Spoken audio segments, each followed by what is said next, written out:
दोस्तों, अगर आप एक बीमा एजेंट हैं, ब्रोकर हैं, एडवाइजर हैं या पॉलिसी धारक हैं, तो ये खबर आपके लिए बेहद महत्वपूर्ण हो सकती है। आईआरडीए एक ऐसे बदलाव लाने की तैयारी में है, जिसमें 10 करोड़ से ज्यादा कमीशन पाने वाले ब्रोकर हैं या फिर कोई भी हो जो कमीशन के रूप में पा रहा है, उसे अपनी पूरी कमाई मुनाफे का खुलासा करना पड़ सकता है। मिस सेलिंग पर बहुत बड़ी कार्रवाई हो सकती है और जुर्माना 1 करोड़ से बढ़कर 10 करोड़ रुपए तक पहुंच सकता है। आखिर क्या बदलने वाला है, आइए समझते हैं। नमस्कार दोस्तों, मेरा नाम है जयप्रकाश मिश्रा और आप देख रहे हैं नुक्कड़ की बात। भारत के बीमा क्षेत्र में एक बहुत बड़ा बदलाव देखने को मिल सकता है। आईआरडीए एक ऐसे प्रस्ताव पर काम किया है जिसका उद्देश्य बीमा उद्योग की में पारदर्शिता बढ़ाना, मिससेलिंग पर रोक लगाना और पॉलिसी धारकों के हित की सुरक्षा और बेहतर करना कह सकते हैं। सबसे पहले हम बात कर रहे हैं जो कि बड़े बीमा ब्रोकर हैं उनकी।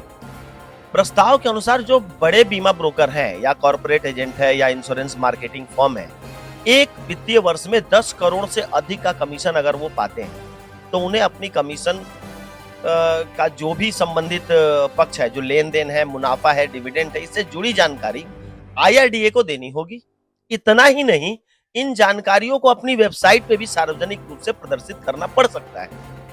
इसका उद्देश्य है कि बड़े वितरक नेटवर्क जो है उनकी पूरी पारदर्शिता के साथ काम करें।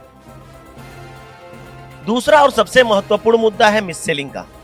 पिछले कुछ वर्षों में बीमा क्षेत्र में गलत जानकारी देकर पॉलिसी बेचना, झूठे रिटर्न बनाना या फिर झूठा वादा करके पॉलिसी बेच देना, ग्राहकों को भ्रमित करने जैसी कई शिकायतें हैं जो कि लगातार सामने आ रही थी।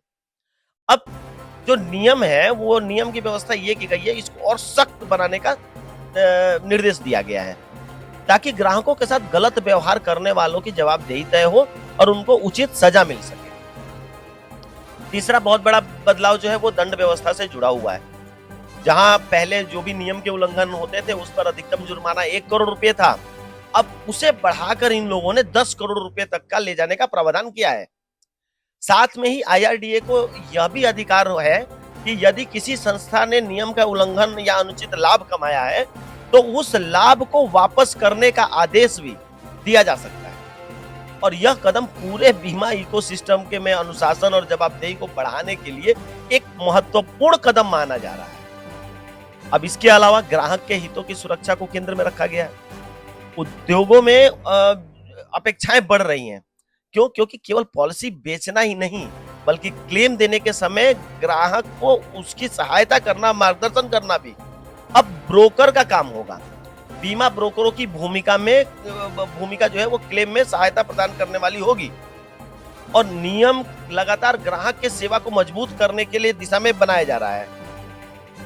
दोस्तों, यदि ये प्रस्ताव पूरी तरीके से लागू हो जाता है तो बीमा उद्योग जो है उसमें पारदर्शिता बढ़ेगी, जवाबदेही बढ़ेगी और ग्राहक संरक्षण के स्तर पर पहले से कहीं अधिक मजबूत और हो सकता है।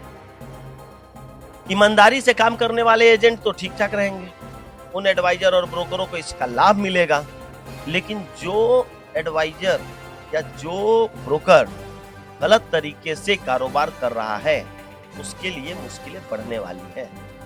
चाहे वो कोई भी एजेंट हो, अगर वो मिस सेलिंग में पकड़ा जाता है या फिर गलत लेन देन में पकड़ा जाता है तो जेल जाने का भी प्रावधान है। बीमा केवल एक उत्पाद का विषय नहीं है, बल्कि एक परिवार की आर्थिक सुरक्षा का माध्यम भी है। इसके लिए पारदर्शिता और ग्राहक हितों की रक्षा जितनी मजबूत होगी उतना ही लोगों का भरोसा बढ़ेगा। आप इस प्रस्तावित जो बदलाव है उसको कैसे देखते हैं? क्या मिस सेलिंग रुकेगी, ग्राहकों की सुरक्षा और बेहतर होगी? कमेंट में जरूर बताइएगा। हालांकि ये जो भी प्रस्ताव आया है ये 10 जुलाई से लागू करने के लिए आईआरडीए ने बोला है, लेकिन अभी देखते हैं कि ये लागू होता है कि नहीं होता है। तब तक के लिए कमेंट में आप अपनी राय जरूर बताइएगा। धन्यवाद।